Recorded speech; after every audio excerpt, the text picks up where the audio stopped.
Hi, good morning. Welcome sa ating morning devotion.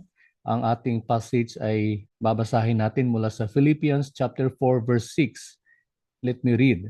Do not be anxious about anything, but in every situation, by prayer and petition with thanksgiving, present your requests to God.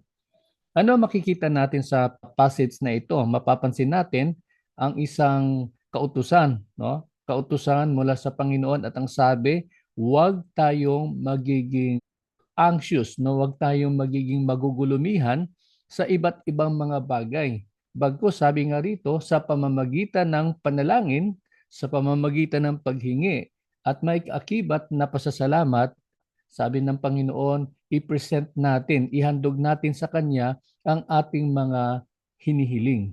No? Present yourselves or your requests to God. Pero tulad na nabanggit natin kanina, mahalagang mahalaga na number one, at katulad ng Lord's Prayer, ang sabi po sa unang bahagi, Our Father who art in heaven. Ibig sabihin nung kilalanin natin or i-acknowledge natin ang ating Panginoon na nasa langit, na siyang nagmamahal sa atin at handang tumugon sa ating mga kahilingan. Who art in heaven, hallowed be thy name, your kingdom come, your will be done on earth as it is in heaven.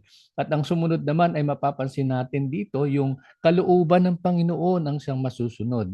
Tayo marami tayong kahilingan.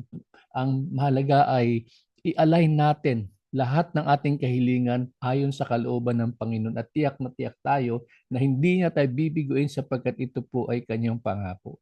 Kaya harinawa ito yung paalaala sa ating lahat na tunay nga walang imposible sa Diyos. Pero mahalaga po, tulad na banggit natin kanina, pasalamat tayo sa Diyos, kilalanin natin ang kanyang paging dakilang Panginoon, dakilang manlilikha, at hayaan natin na ang kanyang kalooban sa ating panalangin. Even so, when we pray, God will direct us. Nabigyan niya tayo ng tamang puso, ng tamang kaisipan para ang ating maging panalangin ayon sa kanyang loobin, ayon sa kanyang programa sa ating buhay.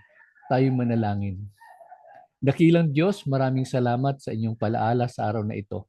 Tunay nga po, Panginoon amang banal, na wala pong mahirap sa iyo, Panginoon. Wala pong imposible sa iyo, O Diyos. Ang inyo lang pong hinihiling ay kami po ay magtiwala sa inyo. Kaya niyong gawin lahat ng bagay sapagkat kayo ang Diyos na may likha ng langit at lupa. Itinataas namin, Panginoon, ang aming pong mga pasanin, ang aming dalahin, at hinayaan namin, Panginoon, na kayo po manguna, mangusap sa aming mga puso, at hayaan mo rin po, Panginoon, amang banal na iyong kalooban ang siya pong mangyari.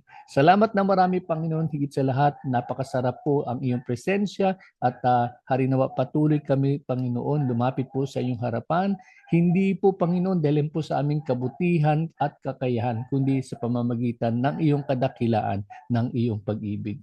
Ito'y aming samot dalangin sa pangalan ni Jesus. Amen at amen.